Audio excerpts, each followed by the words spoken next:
I don't go there nearly as often as I should to get pho anywhere, but especially there. And every time I go, I'm like, oh, I was like, I'm gonna go for it. I'm gonna get the tendon, in there, and then I immediately fucking regret it. That's Lauren's gig. She gets all of it: the tendon, the tripe, the meatballs, everything. Yeah. I don't want all that shit in there. I just give me a little bit of beef and I'm good to go. Yeah. I want to taste the soup and nice. But Yeah. I would equivalent to like people say that like matzo ball soup is Jewish penicillin. Like my dad was sick the other day. My mom made chicken soup, and 9 out of 10 times I'll take a bowl of pho over all that. Yeah. All. Yeah. Yeah. We haven't been. I think we went over in the fall, maybe, or maybe over the summer. I forget, but it's been a while. It's been a minute. I just went down to Kai Dun the other day for the first time in a while. Yeah. Banh mi's are great. I go all the time to get coffee, and I'm not a big banh mi because I don't like I'm not big on pickled vegetables. I know it's like like what the hell's the matter with you? But it's just not my thing. Yeah. But Alex and Lauren love banh mi, so I go get coffee, and then I brought them a couple the other day. Yeah. And Saturday's snack day. If I don't bring snacks on Saturday, there's a problem. I hear about it. So I try to break it up because I go to Deloro's in the morning to pick up the sesame bread. So I either get pizza from there or DeLuna's or Calzone's. Yeah. Or across the street, I'll get some empanadas and stuff like that and bring that. Or Kaidu in there. But yeah, I got to bring snacks on Saturday. Yeah. That, the Deloro's, the calzones are freaking money. Oh, yeah. I'm a DeLuna guy. Oh, really? The slice of sausage pizza. Yeah. I would argue is one of the best slices of pizza in town. Really? Yeah. Huh. And I mean that, like, down to my core. Like, there's something about it. Yeah. I don't know what it is. And I know all the stuff he uses, and nothing's fantastic on there, but there's something about that slice of pizza that's just awesome. Yeah. Take it home, get it a little extra crispy. Yeah. Yeah, it's kick-ass. There really is something about shitty food. Not that Deloro's is the shittiest, but there's something about shitty food. Like, you can try and make the most incredible slice of pizza, use organic local flour that you mill yourself and make your own cheese and all that kind of stuff, and that's equally delicious, but there's still something about just like the shittiest piece of something. I think it's like a necessary hug. Yeah. Like, shitty food in general has a place. And like, even like, people are like, you go to McDonald's or you go to Taco Bell or you go to Domino's and all this stuff, and I'm like, yeah, like, you make pizza. Like, why would you eat Domino's? Like, it's disgusting. It's like, listen, first of all, I make pizza for 10 hours a day. I'm not eating it, I promise. Second of all, I don't want to cook anymore. I just want to go and just stuff my face until I feel like I'm going to throw up. Yeah. And just be happy and gross. And get lava cakes and get Domino's pizza and just eat it. You don't like eating your own pizza that often? No, I don't eat my own pizza ever. Serious? Almost ever. So when we were getting ready to open, for 3 months straight, we made pizza times like 6 every day. So like and each one was different by like a gram of something. It was obnoxious. So like, you're tasting like margarita pizzas. A lot of times we just throw sauce on it just to do it. And you're tasting it and you're tasting it and you're tasting it. And this goes on for months. Just to figure out the dough? Yeah, just to figure out the dough and what you want to do with it and stuff like that. And you ate it so much. And wood-fired pizza, I love making it. But it's not my favorite pizza to eat. Like, undoubtedly. Like, I'm a New York style pizza kind of guy all day long. Like, thin and crispy, give it to me. I'll take it. Yeah. But if we make a special, I'll obviously try that. Got to figure out what it needs and stuff like that. So like, I'm eating like a pizza every couple weeks, whether it be a pizza or a calzone or whatever the hell I came up with, or we figured out together. And it gets old. You eat it and taste it and look at it all day. You don't want to eat it. Yeah, for sure. Yeah, I get that a little bit. When we were doing Through and Fried, I spent a lot of time trying to figure out the best breading and, what's the wet, what's the dry, how is it seasoned, is it brined, is it not brined, if it's brined, what's it brined in, and, breast versus thigh and, all that kind of stuff, trying to really narrow it down. And when we opened, I thought it was great, but I still, like, from after the first week, I was like, there's still something we could do that's a lot better than this. I just don't know what it was. And then we just I think I just figured it out. The chicken that we're putting out today, I think is 1,000 times better than it was Really? 3 months ago. Yeah. But I get that. Like for a while, I would eat a chicken sandwich and I was like, oh, this is making me sick. I can't eat this. Oh, yeah. It gets old. Just constant. But you found something, you fixed it, and then give it a month, and you'll find something else wrong with it. Yeah, I'm sure. Yeah. That's the way it goes. Yeah. You're your own worst critic. Yeah. It's right now, it's like, I think we've got it down. We're using the same chicken breast, but before we were just taking it, going straight dry, wet, dry. But so the double batter was really, was really fucking us up because the breading was falling off on a lot of them, and it was just too big. It tasted fine, but it was just too big. Now what we're doing is and there's just the cost of eggs because the wet was egg dip, and so it was just too expensive. Mm-hmm. So it wasn't that it was too expensive. I saw the cost. I was sitting down with Renzi, and I looked at eggs, the cost of liquid eggs, and then right underneath that was buttermilk. I was like, that's the price difference? It's like, 80% cheaper. Oh, yeah. Classic anyway. It works. Yeah. And he was like, yep. It was like, okay, fuck liquid eggs. We're going to get buttermilk this week and see what happens. And it works 1,000 times better. Oh, yeah. Buttermilk fried chicken's good. Yeah. And the double breading has its place. I don't know. It is one of those tricky things where if you do it, it can be too thick and it can fall. It actually helps it fall off because it's so thick. Yeah. Sometimes you could do different size breadcrumbs. Yeah. If I was gonna make like a soupli or something, I'd bread it in fine breadcrumbs and then go back in the egg and then come back into thicker breadcrumbs, which works out sometimes. But yeah. Now, so I think we've got it down. The chicken piece is smaller than it was before. We switched buns to a Martin's roll, and now I'm like, Martin's sesame. No, just Martin's potato. All right. Now I'm like, hey, this is a good fucking chicken sandwich. I'd stack the one up today against anything out there. All right. I'll have to get another one. Yeah. And I haven't gotten tired of it yet.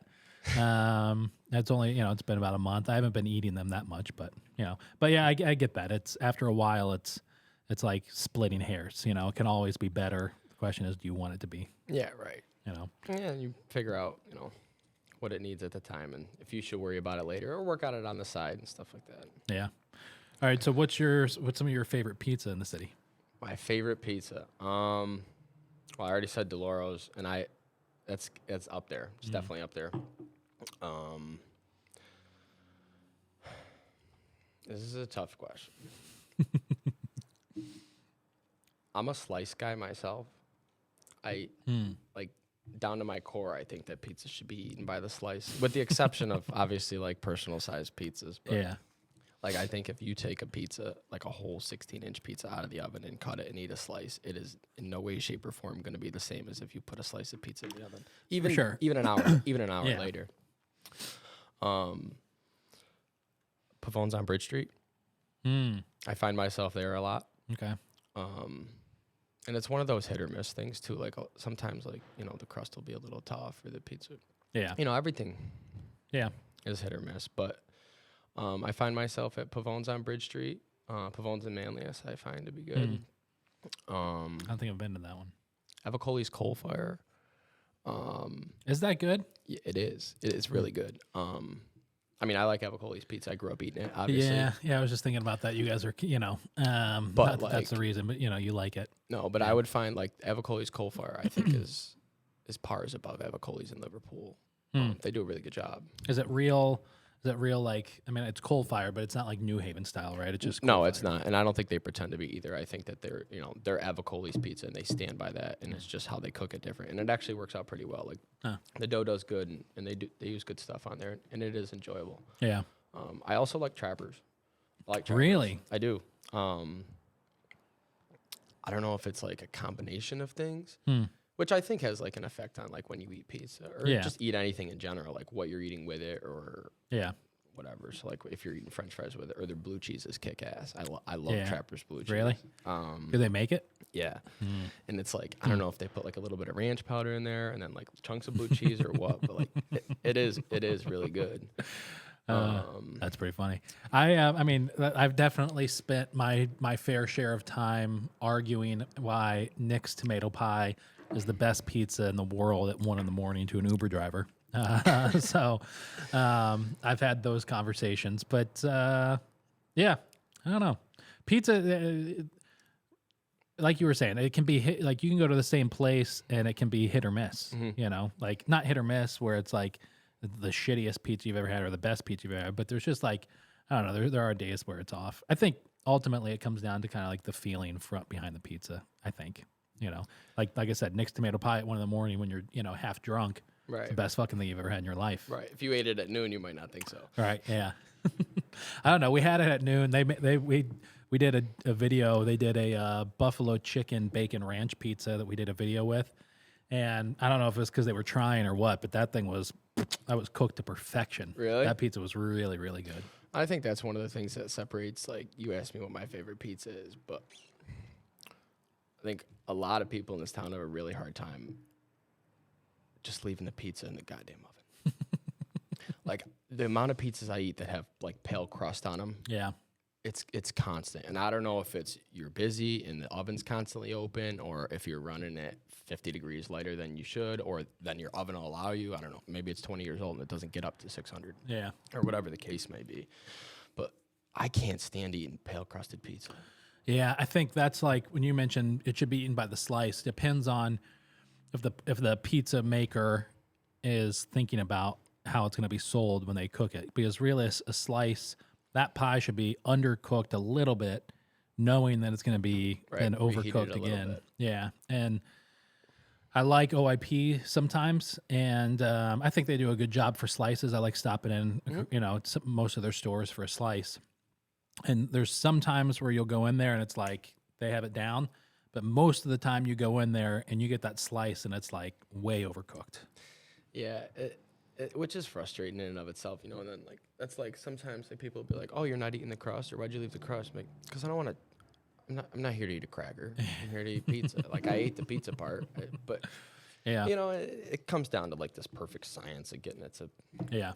Put the pizza in the oven. Watch it when it starts to bubble a little bit and the crust is starting to go. Take it out and give it to me. A lot of times I'll get pizza to go cold, and I'll go home and heat it up, or at work or whatever. Like Deloro's, like I'll put it in the oven or whatever. Or if I go home, I'll turn the oven on 500, and that extra 10 minutes is going to make a difference whether I enjoy my lunch or whether I love my lunch. Yeah, for sure. That's pretty interesting. So. You don't have a favorite style then of pizza, but you don't like eating your own. New York style. New York style is your favorite. Okay, so that's right. You did say it. So, I mean, so where do you stand on just like wood fired pizza in general, like a toss and fire or a pizza, something like that? Like I'll enjoy it and I'll eat it and enjoy it, but it's not what I'm gonna go to. Yeah. When I was working at a pizza, I used to eat a lot of pizza, which is funny because like it's like the exact opposite now. Like if somebody messed up a pizza or somebody didn't like it, it ended up in the back. I'd be like, oh, let me go back. Especially if it was a salsicha. I was a sucker for a salsicha. If that was back there, I was sneaking back there and I was gonna shove a slice in my mouth real quick. It's good. Yeah, it's definitely good. As somebody who makes it, I would say that I'm probably more like obsessed with like the art of actually cooking it as opposed to making or eating it. Yeah. Like I can eat it and appreciate it. And like I've been, all over the place eating wood-fired pizza and it's definitely tasty. Yeah. But it's just not, I don't know. It's one of those things where like even my own, like I'll make it and I like watch people after I send it out. That's part of why I love being out in the dining room. Yeah. Because like Alex and Laura can't see anybody do anything. I watch. If you put a bite in your food to your mouth, I'm probably watching you eat it. And I'm going to see if you liked it, if you smiled, especially if it's a special done by me or somebody else. Yeah. Oh, did they like that pasta? And then I'll go back there. Oh, they like that. Yeah. That's pretty funny. Yeah. But it's only good for a couple minutes. Yeah. Like there's a window.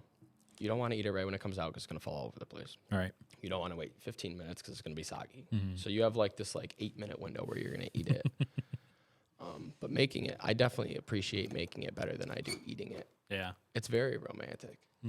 Like I kind of like get caught in like trances while I make pizza. Oh, know in the movies when they're trying to do something and like everything around you goes kind of fuzzy and like that like white noise, like that like ringing happens and they're like doing something. I find that like happening like in real life. Like there'll be all kinds of noise, people screaming and yelling around me and asking me questions, and I'll just be like, in my own little world, watching the fire, watching the pizza rise, watching the cheese bubble. But Was it like that from day one, or is that just more recently? I would say that it comes in waves. Yeah.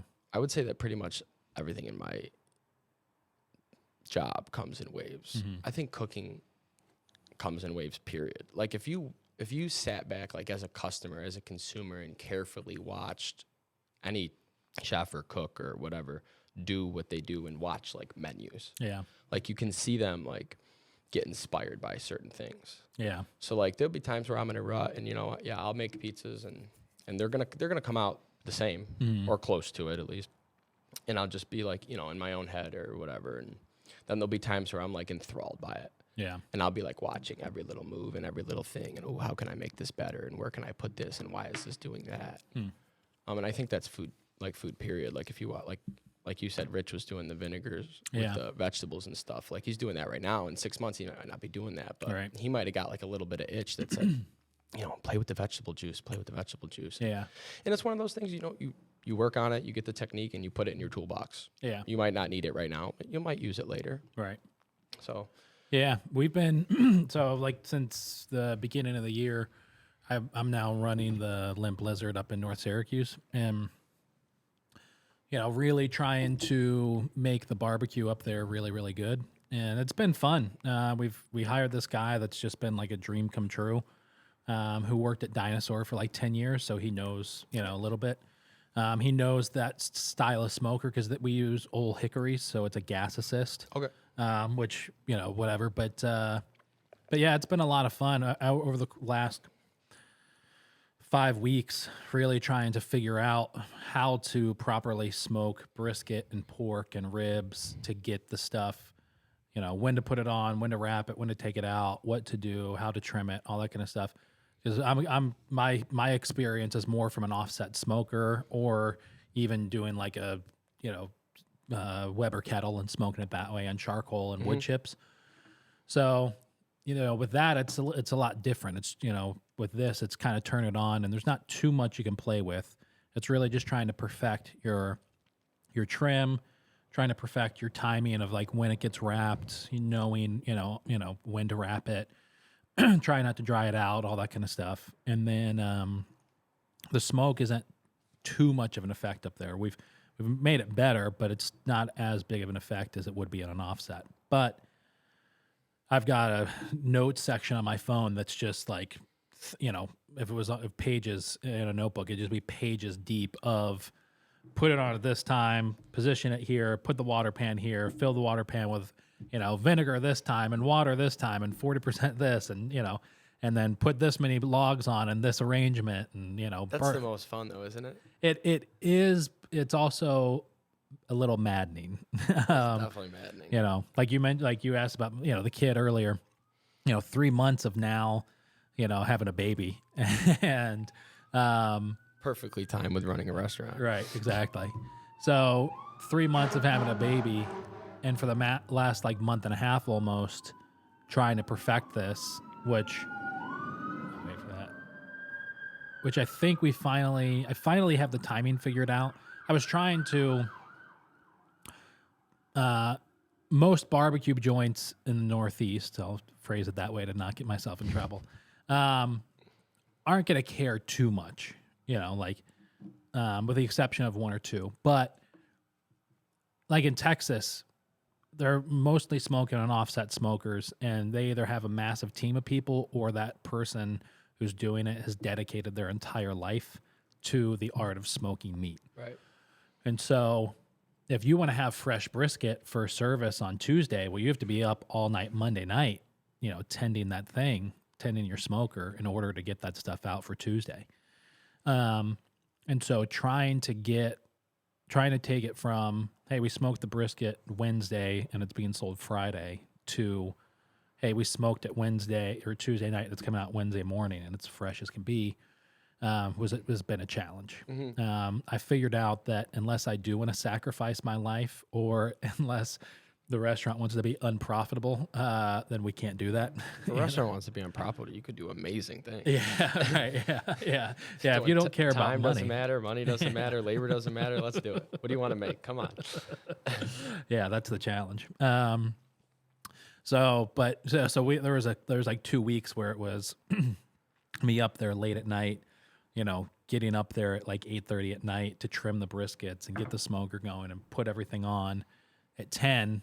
So that way then I can get back up there at like 4 or 5 in the morning to wrap them and, get them ready. So that way then they come off at 11, sleep in my car for an hour or two in between there, stuff like that. To now I think I've got it down. We just, unfortunately, we smoke for dinner service or for the next day. So I'll get up there early, put everything on the smoker, that's going to come out that night or the next morning or the next day. It'll come off the smoker that night, and either we'll serve it that night or it'll go on for the next day. But are you having fun? Now I am. Now that I'm not, it was there was 2 weeks there. I was like, first of all, the first full weekend in the kitchen of like Friday, Saturday, Sunday, bell to bell. And we did 50-cent wings on that Saturday, Sunday. So I was like elbow deep in fucking raw chicken wings for 12 hours. I wanted to shoot myself. I was sitting there questioning every life decision I've ever made.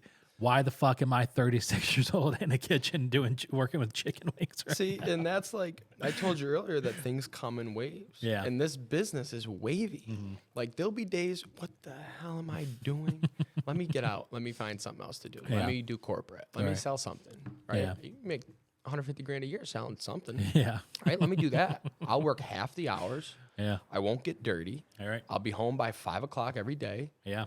Sounds pretty good to me. And then, a week or two goes by and dust settles and you're like, no, this is heaven. This is like heavenly misery. Yeah. Right. It really is. I mean, I was listening to, after bitching about it this past weekend, I was up there early Saturday listening to a Serious Eats podcast about pop-ups in New York City and like chefs who are doing it for love and all this kind of stuff. And I'm sitting there thinking to myself, oh, I could do a pop-up here in Syracuse. Let me figure out some cool thing to do a pop-up. And I was like, what the fuck are you doing? You're sitting here at 6 a.m. trimming fucking brisket, tired as fuck, thinking about what the Concepts. hell. Yeah, right. And then now all of a sudden I'm like, oh, this is fun. Let's, it's a dangerous profession. It has to be just well guided. Yeah. As you start to get itchy and you start coming up with stuff, as long as it's well guided, it can be good for you. Yeah. Like in the middle of the night, I'll get excited about some random shit. Yeah. And I'll like go on some deep dive and look at the clock and it's 3:30, 4 or 5 in the morning, and you're like, oh, just keep going. And then like in the morning you wake up and like all that's gone, and it's like. I was gonna get up and I had all this motivation. I was gonna get up. I was reading about sfincione all night. I'm gonna make dough this morning. And then you get up and you slept like shit. So now it's 10:30. You're up and you're like, oh, I gotta go. And there goes the motivation. And now you have things you have to do and don't have enough time for that either. So Yeah, that's pretty funny. So see you later. And then it'll come back. So how do you keep that kind of motivation or excitement when you're making? Because it's challenging. You're making food that someone's about to eat. And so Right. I've talked to Steve Samuels about this before. You can't really have an off day because if you put out a shitty pizza, or you put out a shitty whatever because you're having an off day, so how do you kind of stay motivated while you're making so many pies when you're, it's not even something that you want to necessarily eat? I think it comes back to the art of doing it. Like even if I don't like think about like a painter, right? Like a painter doesn't get to eat his picture. And a lot of times he'll sell the picture and it'll end up somewhere else and he'll never see the damn thing again. Yeah. So I kind of look at it like in aspects of that. Like I'm going to take a couple minutes and I'm going to make this, whether I'm going to eat it or not, or whether I'm excited about how it tastes or not. I think you still have, now I know how all my ingredients taste, right? And I think that's important for pizza, period. Like, I say this like lightly, but anybody can pick a piece of dough up and make a circle and put it in an oven. Yeah. It's not All right. It's not rocket science. I'm not a rocket scientist. I'm just a pizza guy. People ask me, what do you do for a living? Oh, I make pizza. And that's pretty much all I say. What do you do? What do you do? What's your 5-year plan? And I go, to make pizza. And they're like, really? And I'm like, yeah. I really enjoy it. Like, my license plate says pizza. Does it? Yeah. I'm surprised that wasn't taken here in Syracuse. All of New York State, actually. I really thought I was going to go for battle. No, you know where I got the idea? You remember when I won that Gerhardt's pizza competition? You guys gave me Dexter pizza cutters. Yeah. On the pizza cutter, I don't know if it was like a code for the factory or what. It said P177A. And I'm looking at it and I'm like, this has to be like a thing. So I got a new truck and I went to the DMV website and I typed in P177A and it was like available. I'm like, sweet, I'll take it. $60, I'll take it. So I got in an accident and the cop, he's like, hey, what does your license plate stand for? And I go, pizza? And he goes, oh, that makes a lot of sense. He goes, why? I go, oh, I make pizza for a living. And that was the end of it. But yeah, like it comes down like to, like I look at it in a way like I'm painting a picture. So let me make my canvas. Yeah. And then I got to make sure I use good paint. Yeah. So if the mushrooms are roasted in the wood-fired oven, no, that's going to make my pizza better than if you just cooked them on the stove. Yeah. Like now I have elements of smoke and elements of smoked rosemary and thyme and stuff like that. And then they're going to get marinated in vinegar. And it's different than like a pizza shop's going to open up a can of mushrooms. Yeah. And the base for that pizza might be cream of mushroom soup. Yeah. I spent an hour and a half this morning making mushroom duxelle that I mounted with cream. Like, and so like make sure you're using good shit. Yeah. And then I know how all that stuff tastes. So I put it on the pizza and then I put it in the oven and then I just make sure you cook it right. And it's gonna taste good, Right. And so like, yeah, there's days where it's not like the most exciting thing or days where you're getting your ass kicked and you want to bash your head against the wall, but yeah. But painters or writers or any art that you're gonna do, you're gonna hit walls. Yeah. And I think it's just a matter of just kind of like going around the walls or breaking through the walls and figuring out how you're gonna do it. Yeah. You think like a really stereotypical pizza shop in Syracuse could ever, like a By the Slice or a Friday night, pie joint, you think that they could ever, or you think they should have those elevated elements? With like wood-fired mushrooms and stuff like the things that you're doing on pizza at Mano, right? But in a typical pizza shop world, I guess if they don't, I guess that's gonna be my job. Yeah, I don't. It's not difficult. I think it's a matter of just staying. You have to be passionate about it. Yeah. Like I don't look at it like I'm going to work every day. I mean, you do, right? Yeah. No matter what, it's work. People say, love what you do and you'll never work a day in your life. That's bullshit. I mean, listen, love what you do and you'll have a good time. Yeah. You're still going to work. Right. There's still days you're not going to want to go to work. Yeah. But if you're just passionate about it and you're excited about it in food, period, it's simple. Yeah.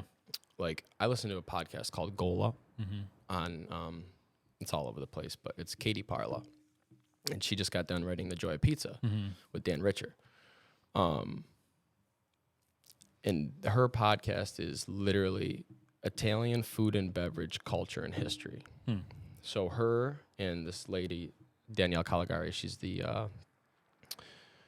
assistant professor of Italian at Dartmouth. And they do this podcast. Katie lives in Rome. And they go and they talk about what something is, why it's there, and why the Italians use it, when it got there, how it got there. I listened to a podcast the other day for an hour about rice. Just rice. Like, just rice, which was just like the tip of the iceberg. Yeah. And I think if you're like interested in food and how it got there and why it's there and why it tastes the way it does or why they eat it the way that they do, I think it's easy. Yeah. Like you shouldn't wow people because you put a little bit of effort into something. So as far as slices go, I think like my pizza in slice form and like larger form, I think it'd be kick ass. Yeah. You know, so if nobody's gonna do it, maybe I'll do it. What is the life after a mano look like for you? Not necessarily your 5-year plan, but you know, in the event that a mano ever closes or ceases to exist, what are you going to do after that?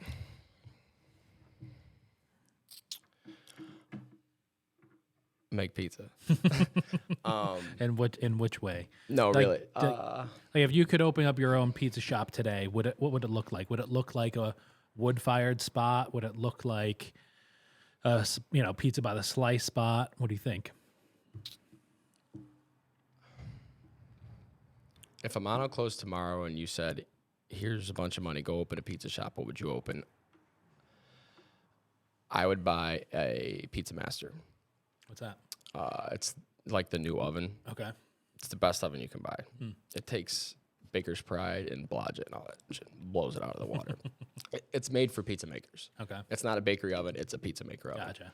So it goes up to 932 degrees Fahrenheit. Wow. It's gas? Electric. Oh, wow. And it's all controlled like segmentally. So like you can control if you want the top to be putting out 680 degrees, you can do that, and then you can have the bottom be putting out 500. Wow. So you can balance it all out how you want to cook your pizza. But yeah, if I could make now again, I love making wood-fired pizza. Yeah. There's something special about it. I make pizza with only wood and stone. That's all that cooks my pizza. Yeah. And I like doing small personal pizzas. You know, it's fun. Everybody can, and you can have fun with it. And wood-fired pizza specifically, like you can do funky shit. People won't like look at you like you have 17 heads. But yeah, if I could do it myself, I would do 18-inch pies out of a Pizza Master. Same shit I'm doing right now, though. Like you said, like, can somebody do it slice-wise? I want to do it slice-wise. Like, let me do big pizzas. You can come in for slices, or you can take it home. Like, you should be able to order a large pizza and take it home and eat it, and it be the same pizza that you can come to Amano and get. You know, like there's no reason you can't enjoy like a slice of pizza, even if it's cheese, right? Like even if you do cheese, maybe put some different cheeses on there. Everybody and their mother uses just mozzarella. Mozzarella doesn't taste like anything. Just get creative. Yeah.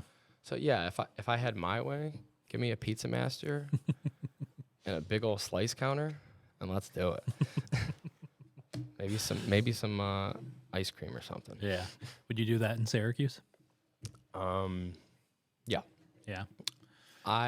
Unlike, I'd say the majority of Syracuse, I like it here. Yeah. This is my home. And people say, oh, you've never been anywhere, so you don't know what it's like. Listen, I'm a small town guy.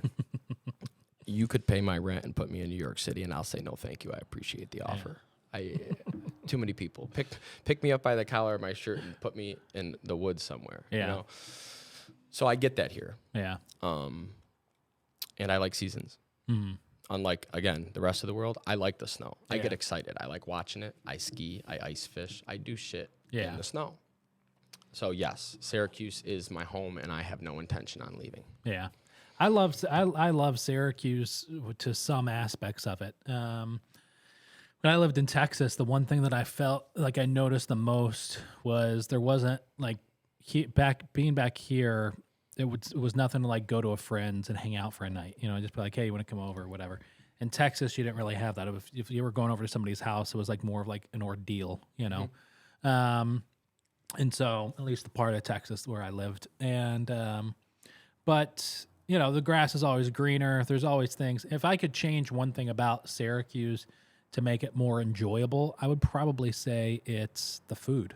You know, like I shit on Syracuse a lot in the podcast for our food and restaurants. And I think we do have great restaurants, but we have a lot of shitty restaurants and a lot of restaurants that like skate by that people think are great. You know, like we just had, you know, we were saying Steven was just in here for the podcast, and afterwards, well, there was a bunch of shit. I don't know if you saw the review from the Syracuse.com about Lacey's Tapas Bar. I did see that actually, and I was shocked. Wow. I guess I was shocked because I've sat back and watched Syracuse.com like openly say good things about absolute dog shit. Yeah.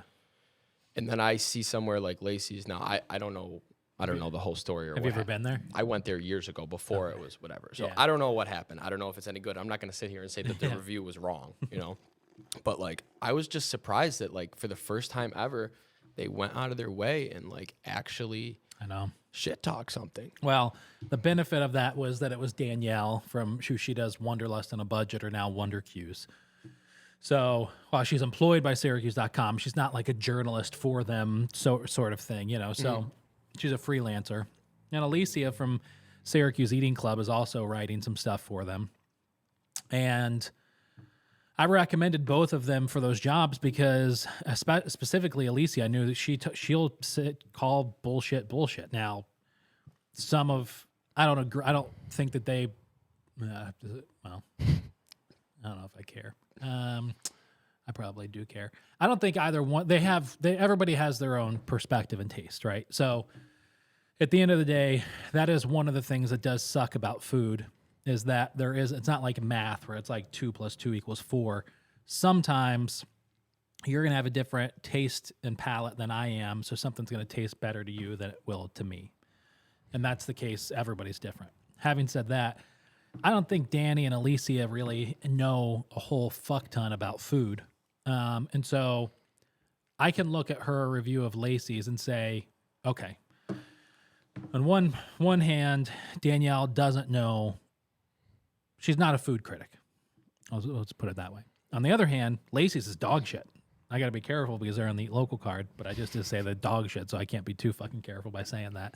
But Lacey's is dog shit. I mean, talk about like the epitome of cultural appropriation. I mean, it's a fucking tapas restaurant with no Latin, South American fucking food on the menu, and they have mac and cheese egg rolls and sliders. Mac and cheese egg rolls, Noah. Mac and fucking cheese. And they're not making them. It's not like it's gourmet mac and cheese that they wrap in their own egg roll fucking thing and then fry themselves. It is frozen fucking mac and cheese egg rolls that they put into a deep fryer, then slice, put on a fucking plate. Right? So it's dog shit. To even write about them is stupid. But at least they got it right and said that it wasn't good. Right. And I think maybe it got lost, and maybe it was one of those things where like somebody came in and I think this is a big issue for people trying to start a business. Maybe it's one of those things where somebody came in and bought it and said, "This is what it is, and we're gonna buy it for what it is, and then we're gonna do what we want to do with it." Mm-hmm. Now it's nice because you bought a business that has a name already, right? So like it's easier than starting from scratch. Yeah. So you saved yourself there. Yeah. But if you're gonna change the food, you're gonna piss a lot of people off. Right. Right. Like if I bought Mario and Salvo's and tore the name off the building and started making my own pizza. Yeah. First of all, I just wasted a bunch of money buying Mario and Salvo's. Right. Second of all, you're gonna piss a lot of people off. You know, like yeah, if you're not gonna make tapas, then either buy the Lacey's and take the loss and do your own thing, or don't buy the Lacey's. Yeah. So that's actually a really interesting point, and it's something that a lot of fucking people are finding out about right now.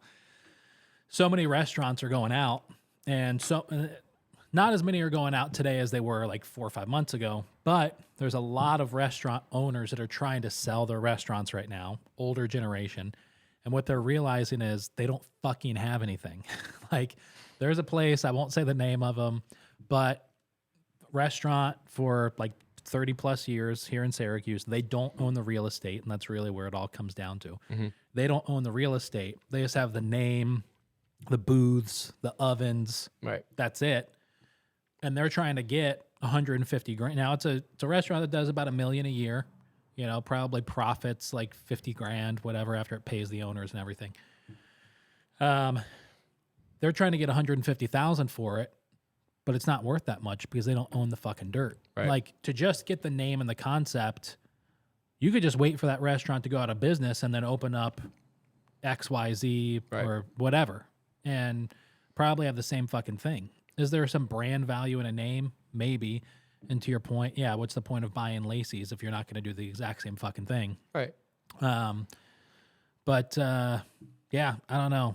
I just Yeah, if you're gonna sell a business for a business, it better be a damn good business, Right. You know, like you better have some nuts behind it. Like Yes. you're selling, you know, whether it be recipes or the name that you built or the Instagram that you built or whatever. Like it's got to be worth something. Yeah. Nobody's gonna pay you a bunch of money for nothing. Right. They're not gonna pay you $200,000 to take your lease over if it's not worth it. Right. I mean, if your restaurant is busy as balls and everybody loves it, and you say, oh yeah, I'll pay $200,000 for that, and in 5 years it'll pay itself off, and then you're just sitting there. Yeah. The thing is, like, in a Lacey's, it works because it's just frozen food. I'm sure they do some stuff, but realistically, it's just frozen food. A place like a Mano, if you and Alex and Lauren aren't there, it's fucked. Like, it doesn't matter. Somebody could go in there. You all could decide you're going out. Somebody could go and buy a Mano, keep the name, keep the menu, keep everything the same. It's still not going to be. Nobody's going to fucking care is the kind of the point. Now, you three aren't like the old school restaurant owner where it's like, hey, we're the Fiacchis and we fucking own a Mano and da-da-da-da. But people still know the food and the people that are making it. You know, it's not like the old school. Right, and if somebody came in and did that, would you be able to tell? I mean, I think it comes down to the palate of Syracuse. And I think that some people would and some people wouldn't. You know, like if we stopped making our own pasta and we sold a bunch of Lily's pasta, I'd say 60% of people would say, what the fuck? Yeah. 40% would be like, what are you talking about? Right. What do you mean? This is great. This is pasta. It's the same as it was. And I mean, yeah, like depending on what you're going to do, like you can sell somebody your recipes too. Like you can say, listen, here's how it's going to be. You still need somebody to do it. Yeah. You know? Well, I mean, that's one of the things where it comes down to, it doesn't really matter the recipe as much as it matters the person. Absolutely. You know? And I could give you my recipe, and there's an old saying, it's like, teach them how to do it and they still won't do it as good as you. Right. And I mean, it's an arrogant saying, but it's true. Like I could give you my pizza recipe right now on a piece of paper off the top of my head, and you could go make it tomorrow, and I guarantee you it's not going to be the same. Right. Because it's not the same every day. I change it every single day. The dough that I made today is not the same as the dough that I made yesterday. There might be a couple grams of water different. Yeah. The temperature might be different. And I don't think people realize that. And I think that it's really important to understand. And I think it's, again, comes back to like the art of it. Like my mom's a big recipe follower, right? And I mean, she makes there's some good things she makes like that are kick ass that she doesn't use anything for. But a lot of time, like if she's going to make something she's not familiar with, she wants a piece of paper that says, put an onion and a half in there or whatever the case be, right? Well, maybe the onion's bigger. Maybe the onion's smaller. And that's like up to the chef to decide. Yeah. Like if I'm going to make dough in the summer, it's 75 degrees in the basement. Yeah. With 80% humidity. All right, so that means there's more moisture in the air. There's more moisture in my flour. So I'm going to use 100 grams less flour than I'm going to use in March. And the temperature of the bowl is different. So I'm going to use more ice. So like in the winter, it's so cold down there. Our basement is 57 degrees in the morning. It's freezing. We wear hoodies all day. And that's where we do all of our pizza and pasta prep. Like stoves are upstairs. The rest of the shit gets done in the basement. Yeah. So it's cold. So the bowl's cold. So I use less ice. The water coming out of this, it's going to take 5 minutes for the water to get hot, you know, because it's going through cold pipes. So the bowl's cold. So I'm going to use less ice, or maybe I'm not going to use ice at all. Maybe the water's cold enough. Well, in the summer when the bowl's warm and the air's warm, maybe I'm going to use a bunch of ice, because when the dough mixes, the dough rubs up against the bowl and creates friction. Friction creates heat. So now you're warming your dough. And if your dough mixes at a different temperature than the day before, it's going to perform differently the next day. Yeah. And it's up to the pizza maker or the chef, and this goes for all food, but the person to decide how are you going to go about that. Yeah. Like if my dough's tighter because I used more ice because it was cold as shit yesterday or warm as shit, I'm going to pull my dough out maybe an hour and a half before. If my dough's 3 days old and it's starting to blow out, I'm not going to pull it out at all. I'll use it right out of the cooler because it's done its job. Yeah. And I think it's up to whoever's making it to understand that and know that. Like, oh, I need to add a handful of flour. Not even weigh it. Look at it. This needs this much flour. Yeah. Yeah. I mean, it's not nearly the same to the same extent or importance as it is with pizza dough or pasta or anything like that, but still a little bit. But I'm trying to do breakfast tacos up at Limp Lizard. I'm going to start doing them on like weekends and making the tortillas fresh with each order. And so I've been really trying to like figure out the tortillas and yeah, I mean, each time that I do it, it's a little different, Are you doing corn tortillas? For right now, I don't know yet because I still, as simple as it sounds, I need to experiment with corn this weekend or this week, but I prefer flour over corn unless it's a great corn tortilla. At home, typically, I'll just buy the stack of corn tortillas at Wegmans and then I just char them. Right on the burner. Yeah. Yeah. So, and I like that, but I don't know. There's just something about like a fresh flour tortilla. Oh, I get it. There's a place that Los Tacos #1 in New York City. They've got a few locations, but you go in there, you step up to the cashier, you place your order, they give you a ticket, and then there's a line of guys working, and you hand one of them the ticket for what you ordered, and they ask you flour or corn. Well, they've got 2 mounds of dough for each, and they'll be like, I need a corn, and they'll pinch it off and make the fucking tortilla right then and there. Yeah, that's sweet. And the flour tortilla was like so thin you could see through it, but it still holds up really. I mean, it was just so. I got the flour tortillas down. I mean, I used to make them, but it's been years since I've made them. But I had the flour tortillas down this past Saturday or Sunday morning, and now I just got to work on like practicing to get like the perfect shape every time. Are you using a press or a rolling pin or just a rolling pin? So I just like this past time, a couple tricks that I learned were like warm the lard up in your hands and then kind of coat the balls, while they're resting, each individual thing. So the way I did it this past weekend is I made the dough and then, let it rest for a few minutes and then pinched off like the appropriate size and then put lard in my hands and let it warm up and then like covered the top with each and let that rest for a little bit. And then I just kind of form it into a disc in my hand, like dough a little bit, before you start tossing it or whatever. And so I did that. And then I just put it on once I had like a decent shape, I just kind of tried to roll it out. That's where I get fucked up, where it's like trying to keep that perfect circle, it's all jagged. It's like a perfect circle and there's like a point coming out of it. So, but they're fucking good, man. So I've just got to experiment a little with like, do I want to make them ahead of time and just keep them in like a towel on the line? Do I want to make them fresh to order? So, but yeah, I think, I don't know if I'm going to do it both Saturday and Sunday or just one day or the other. Probably just one day or the other to start, but just doing 3 different breakfast tacos up there. Oh yeah, but I like the days of the week thing. Like there's places that all over the country, obviously, that just do like, oh, we do this on Thursdays. Yeah. Or like the old Blue Tusk. We do this sandwich on bonsai beef on Friday only. Yeah. And I think it allows you to focus on that. Like if you're gonna do tacos on a Sunday, right, and you want to make flour tortillas and you prefer to do them fresh. Yeah. It's a lot easier when you're only doing it one day. Yeah. Like this day, I'm going to go in at this time and we're just going to crank out flour. Even if it's that morning, like let's make 60 of them. Yeah. And it makes a difference. Yeah. And it's one of those things where you're not doing them on Monday. So if they don't last, then you throw them out. Yeah. And it's not a lot of money. You're talking about flour and water. Right. Or like this past Sunday, I just kept like, I was practicing. So I made a couple in the morning and then and once I had them down, I just let 6 sit covered on the prep table in the back. And at like lunchtime, I made up some tortillas and you just take a piece of brisket, some pickled red onions, barbecue or jalapenos, barbecue sauce, and a flour tortilla, and it's game over. Perfect. Yeah. So I might do like Saturday's corn, Sunday's flour. Well, that'd be fun. Yeah. So I don't know. We'll see. All right. So if you could change anything about the food scene, like snap your finger, change one thing about the food scene, restaurant scene here in Syracuse, what would you change? If I could change anything about the food scene. I think that there's things I could tell you like, oh, I do this different or do that different. And I think what it comes down to is like just lighting a fire under the rest of the city's ass. Honestly though, like I can sit here and tell you like, oh, like I wish we had more of this or I wish we had more of that. I wish we had more passion.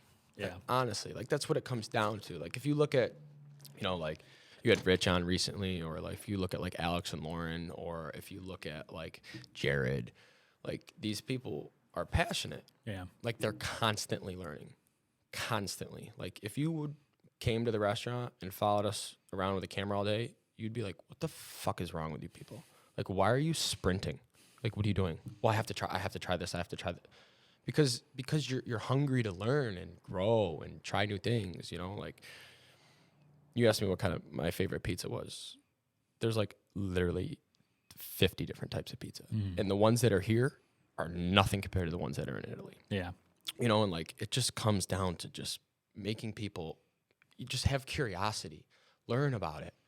You know, like whether it be briskets or barbecue or tacos or pizza or pasta or sandwiches or whatever the hell you make, be curious. Yeah. Find out why, find out how, and figure out why the rest of the world does it one way. And if you want to take something from that and use it. Yeah. Like the only thing that's going to make Syracuse's food scene better is the people making the food. Yeah. I mean, you can argue all day long that like the customers decide, you know, like they don't want, and it's true to an extent. Like if nobody comes because they're stubborn and they think that over here tastes better, even though it's dog shit, Right. then I mean, obviously you need to make money and survive. But Yeah.